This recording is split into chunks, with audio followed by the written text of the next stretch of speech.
Interview avec Jane Haslem, Washington, lundi 28 mars 2010. Okay, so now we're good.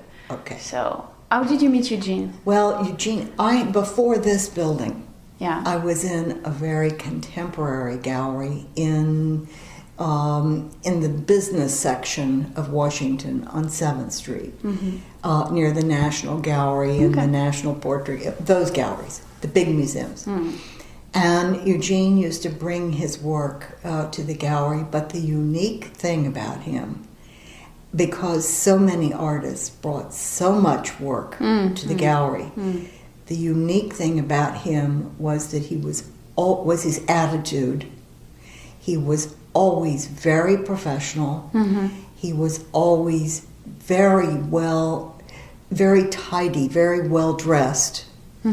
And his work came to the gallery in a briefcase. That all the pieces were small. And he was so professional in the way that he talked about his work and the way he showed me his work that I listened. And I didn't always listen to all artists, but to Eugene, I respected him for what he did. I've been in business 50 years, which is a long time, since 1960. And I've looked at a lot of art and talked to a lot of artists. And it is so difficult for an artist to get a start. And they try all kinds of ways, but very few were like Eugene, who was professional. He was an artist, and he had an aura about him which other artists didn't seem to have. So that's how I first knew him. He came back to see me many times over the years. And I never showed his work because it is so difficult to establish an artist. And because I had been in business so many years, I already was committed to many, many artists. And furthermore, my specialty is printmaking. So my specialty is etching, lithograph, silk screen, etc., etc. And he was showing me paintings. So what I tried to do was help him find someone who would be good for him, but it was just very difficult. More difficult in the United States than in, say, France or other countries. The main reason being that artists are not respected here as they are in other countries. And so they're low life, and that makes it doubly difficult for them. Yeah, because at one point Eugene was homeless. Yes. He lived under stairs and everything. And so that's why Suzanne told me, because all the pictures that I've seen, like you said, he's very elegant, always with a suit or something, very clean and very organized, everything in his briefcase and everything, because Suzanne told me, he could only afford one piece of clothing. That's so right. He had one suit, this way he could go anywhere. That's right. And he had everything with him, and it was small because he had to carry and keep it with him all the time. Now, you have to understand that this is not unusual. One of America's most famous sculptors, David Smith, who has long since left this earth, was so hungry he ate fish heads to stay alive. Today, his sculpture is known worldwide. This is typical. I have a collection of 100 years of self-portraits by American artists in prints, etchings, lithographs, etc. And as I was building this collection, where possible, I asked artists to make statements about their self-portraits, but I also knew almost all the artists that are in the collection, and there are well over probably about 150 artists in the collection. I'm still going on that.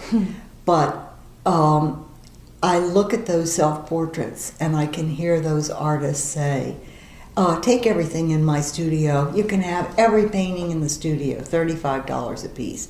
No one wants it. And today their prices are untouchable. Yeah. So this is true. It's very true of Eugene. Mm-mm-mm. So I admire him because he kept up. Not to mention, his art is very good. Yeah. I mean, that's another side. Very cheerful, very well resolved, very thoughtful, lyrical in a way. And given his circumstances, he was able to portray that very jubilant, but that's not the right word, but image. Yeah, yeah. Yes. Yeah. So at the time, what kind of drawings and everything did you saw? The things that he brought me were little paintings, abstract constructions, well, constructional in nature. They were works on paper. They may have been done with not casein, but tempera. Yeah. I think they were tempera. And the colors were wonderful. But that brings up another point, which I knew that's what he was able to do. But he was doing that at a time when the attitude was bigger is better. Yeah. So artists were creating colossal images to get more space on a museum wall. And you can't compete with that either, which he couldn't do. So he really did very well with so many strikes against him. When he got married, he brought his work back for me to see, plus photographs, because I saw bigger pieces. I saw images of the studio. Yeah. And I was so glad that he was able to finally, let go. Yeah.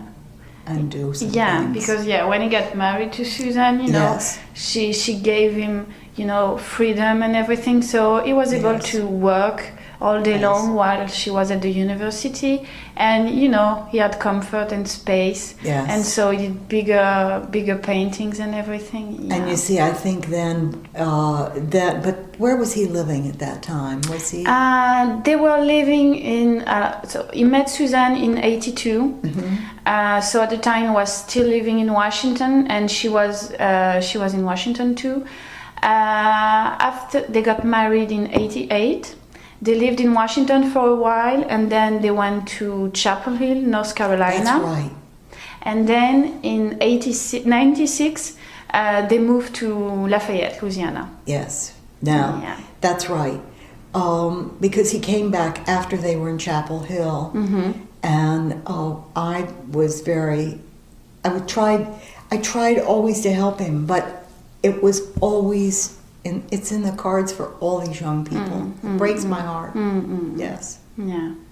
So, I thought his work, and I still think, although I haven't seen his things in a long time, that what you're doing is such a good thing for him, for the art world, which needs a little shaking up. Yeah. Yes. Yeah, and things are happening right now for Eugene.